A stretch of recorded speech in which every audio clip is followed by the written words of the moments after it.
Durandhar the revenge. Ranveer Singh, Sara Arjun, Sanjay Dutt, Madhavan இவங்களாம் நடிச்சு ஆதித்யா தா டைரக்ஷன்ல அவரே ப்ரொடியூஸ் பண்ணி இப்போ ரீசெண்டா தியேட்டர் ரிலீஸ் ஆன ஒரு சீக்வல் ஃபிலிம் தான் இந்த துரந்தர் ரிவெஞ்ச். இந்த படத்தோட ஸ்டோரி என்ன அப்படின்னா, வணக்கம், நான் ஆனந்த். இந்த படத்தோட ஸ்டோரி என்ன அப்படின்னா, பார்ட் 1 பார்த்தா மட்டும் தான் உங்களுக்கு பார்ட் 2 புரியும். பார்ட் 1 பார்க்காம தயவுசெய்து பார்ட் 2 பார்த்துட வேண்டாம். ஓகேவா? அது மாதிரி பார்ட் 1ல என்ன இருக்கும் அப்படின்னா, மாதவன் வந்து இந்தியாவோட ஒரு சீஃப் செக்யூரிட்டி அட்வைசரா இருப்பாரு. அவர் வந்து ரன்வீர் சிங்கை சூஸ் பண்ணி ரன்வீர் சிங்கை வந்து பாகிஸ்தானுக்கு அனுப்பி, பாகிஸ்தான் வந்து இந்தியா மேல எந்தெந்த மாதிரியான அட்டாக் பண்ண போறாங்க அப்படிங்கிறத வந்து நீ எங்களுக்கு தகவல் அனுப்பணும். ஒரு ஸ்பையா நீ அங்க இருக்கணும், பல வருஷமா தங்கி அங்க ஸ்பையா ஒர்க் பண்ணணும் அப்படின்னு சொல்லி அனுப்புறாங்க. அவருமே அங்க தங்கி அங்க உள்ள மக்களோட பழகி அவருமே அங்க ஒரு ஊர்க்காரனா வாழ்ந்து அங்க ஒரு பெரிய ஒரு பெரிய ஒரு ஒரு ரவுடி ரேஞ்சுக்கு அங்க வளர்றாரு. அப்படி வளர்ந்த ரன்வீர் சிங் வந்து அங்க இருக்கிற தகவலை வந்து கொஞ்சம் கொஞ்சமா மாதவனுக்கு அனுப்பி அனுப்பி இந்த இந்தியா மேல இந்த மாதிரி அட்டாக் பண்ண போறாங்கலாம் தகவல் அனுப்புறாரு. அதை எல்லாத்தையும் வச்சு இந்தியாவை வந்து காப்பாத்துறாரு மாதவன். ரன்வீர் சிங் வந்து அவருக்கு கொடுத்த டார்கெட்ல 50% பார்ட் 1ல முடிச்சிருப்பாரு. பார்ட் 2ல மீதி இருக்கிற 50% முடிச்சாரா முடிக்கலையா அப்படிங்கிற படம் தான் பார்ட் 2 ரிவெஞ்ச் த சீக்வல். ரிவெஞ்ச் த இது துரந்தர் த ரிவெஞ்ச். ஓகேவா? இப்போ படத்தோட டியூரேஷன் பாத்தீங்க அப்படின்னா கிட்டத்தட்ட 4 மணி நேரம். படத்தோட ரிலீஸ் டைம்லயே ஒரு பெரிய பிரச்சனை, படம் தமிழ் ரிலீஸ் ஆகல. ப்ரிவியூஸோட நிறைய இடங்கள்ல தமிழ் ரிலீஸ் ஆகல, டிக்கெட் காசெல்லாம் ரிட்டர்ன் பண்ணாங்கன்னு சொல்லி சில பிரச்சனைகள். அது போக அந்த 4 மணி நேரம் வேற அப்படிங்கிறப்ப ரைட்டு 4 மணி நேரம்னா நம்மள நைட்டு தேட்டர் போனோம்னா காலையில விடிஞ்சு வாசல் பிறகு வீட்டு தேட்டர் விட்டு வெளியே வருவோம் அப்படிங்கிற மாதிரி ஆடியன்ஸோட மனநிலையும். ஏன்னா நம்ம ஊர்ல வந்து சீக்குவல்ல ஓடின படங்கள் வந்து ரொம்ப கம்மி, விரல் விட்டு எண்ணிடலாம். அந்த மாதிரி ரொம்ப கம்மியான படங்கள் தான் சீக்குவல் ஓடி இருக்கு. மற்ற எதுவுமே பெருசா சீக்குவல் எல்லாம் ஓடல. இன்னொன்னு என்ன அப்படின்னா, இவங்க பார்ட் 1 நல்லா ஓடுனதுக்காக சீக்கிரம் எடுப்பாங்க. அதுக்கான காரணம் இருக்காது. பார்ட் நல்லா போச்சுல சீக்கிரம் எடுத்துருவோம் அப்படின்னு எடுப்பாங்க. அதுக்கான கரெக்டான காரணம் அப்படிலாம் இல்ல. அது அப்படிதான் யோசிச்ச படத்தை பார்த்தது. ஆனா 4 மணி நேரமும் ஒருத்தர் எடுத்திருக்காரு. எல்லாருக்குமே டவுட் தான். படம் பார்த்த யாருமே வந்து பயங்கர கான்பிடன்ட்லாம் பார்த்துருக்க மாட்டாங்க. 4 மணி நேரம் என்ன செய்ய போறாங்களோ அப்படிங்கிற மாதிரி இருக்கும்ல. ஆதித்ய தார் வந்து பின்னிருக்காப்ல டைரக்டர். 4 மணி நேரம் தான். அந்த வேட்டையாடு விளையாட்டுல கமலஹாசன் சொல்லுவார்ல, அந்த துப்பாக்கி அங்கையில கூட அது எப்படி யூஸ் பண்ண சொல்லித்தரேன் அப்படிங்கிற மாதிரி இருக்கு.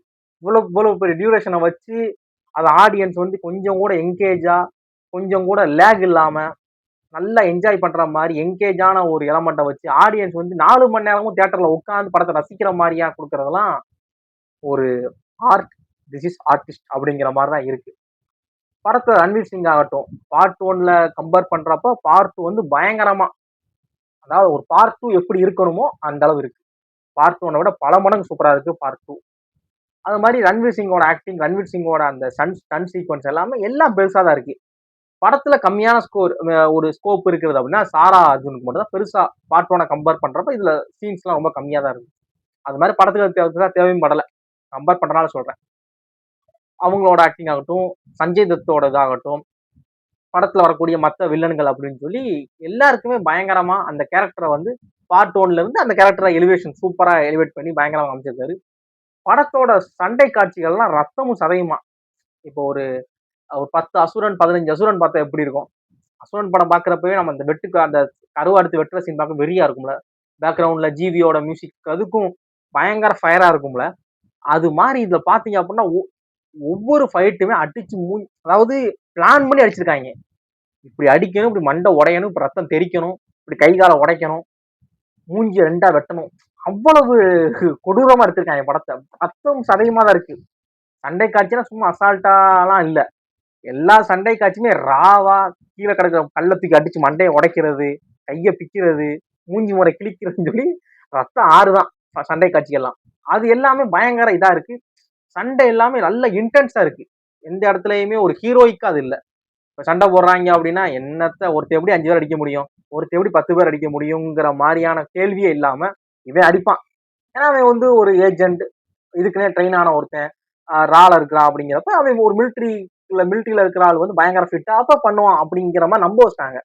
அப்படிங்கிறப்ப ரன்வீர் சிங் வந்து ஒரே நேரத்துல ஒரு 5-10 பேர் அடிச்சா கூட நம்புற மாதிரி இருக்கு. அது எந்த இடத்துலயுமே ஓவர் டோஸா ஃபீல் ஆகுற மாதிரி இல்லை.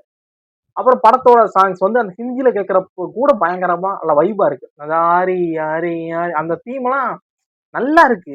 அவரு சத்யதேவ் நினைக்கிறேன் மியூசிக் போட்டவர். ரொம்ப பயங்கர வைபா இருக்கு.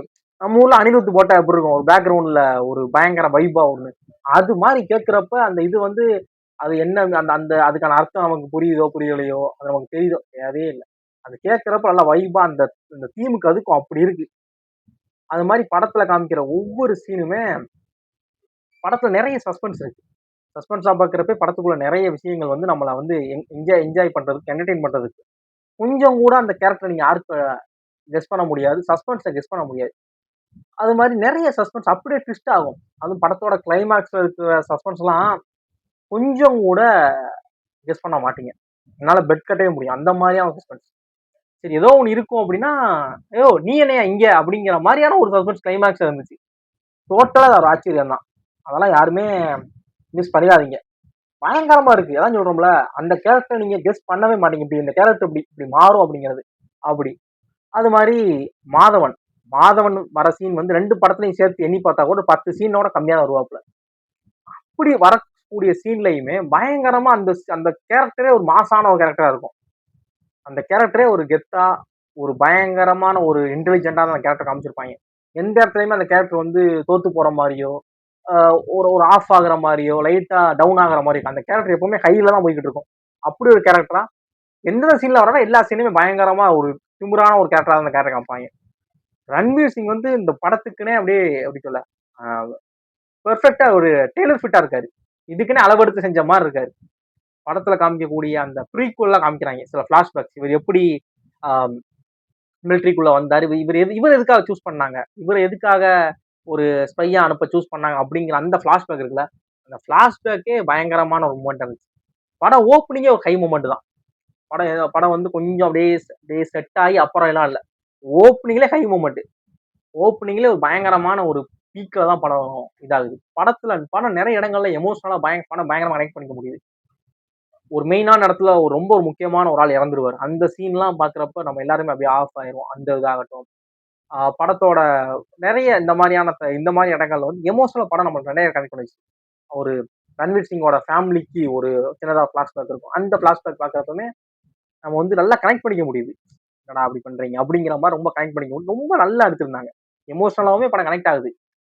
அவங்க ஸ்க்ரீன்ல என்ன விஷயத்த காட்டுறாங்களோ அப்படி நம்மளால ஈஸியா ரிசீவ் பண்ணிக்க முடியும். 100% ரிசீவ் ஆகுது. அதுவும் படத்தை தமிழ்ல பாக்குறப்ப நான் தமிழ்ல தான் பார்ப்பேன். இந்த இங்கிலீஷ் டப்டு, இந்த ஹிந்தி வெர்ஷன்லாம் நமக்கு பிடிக்காது. சப்டைட்டில் படிச்சு படிக்கலாம் நமக்கு பிடிக்கவே பிடிக்காது. தமிழ்ல நிறைய இடங்கள்ல ஓப்பனா இருந்துச்சு கெட்ட வார்த்தைகள்லாம். ரொம்ப ஓப்பனா இருந்துச்சு.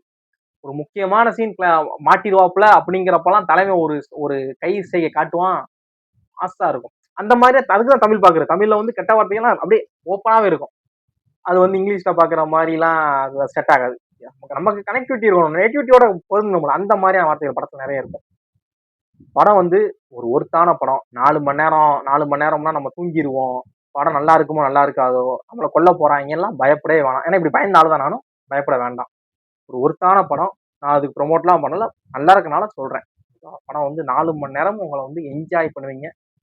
கண்டிப்பா என்டர்டெயின் ஆவீங்க. எந்த இடத்துலயுமே நீங்க வந்து போர் அடிக்கிற மாதிரி ஃபோன் பார்க்கலாம்.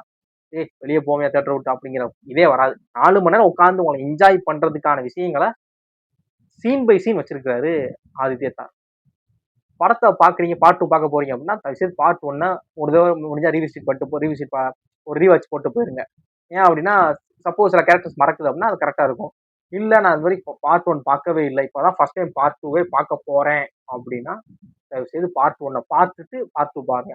தலையும் புரியாம காலும் புரியாம இப்படி பார்க்காதீங்க. நிச்சயமா புரியாது. பார்ட் 1 பார்த்தா மட்டும் தான் பார்ட் 2 தெளிவா புரியும். பாருங்க. இந்த படத்தை பத்தின உங்களோட ஒப்பீனியனை மறக்காம ஷேர் பண்ணுங்க. உங்களுக்கு இந்த படம் பிடிச்சா பிடிக்கல அப்படிங்கிறத ஷேர் பண்ணுங்க. இன்னொன்னு, துரந்தர் த ரிவெஞ்ச் வச்சாங்கல்ல, துரந்தர் ஃபார் நேஷன் வச்சிருந்தா கரெக்டா இருந்திருக்கும். உண்மையாவே படத்துல நிறைய கூஸ் பம்ப்ஸான மூமெண்ட்ஸ். ஒரு ஒரு இந்தியனோட ப்ரௌட் மூமெண்டா தான் படம் எனக்கு ஃபீல் ஆச்சு. சூப்பரா இருந்துச்சு படம். அருமையான படம் பார்த்த ஃபீல்ல ஷேர் பண்ணிருக்கேன். பாருங்க. தேங்க்ஸ் ஃபார் வாட்சிங்.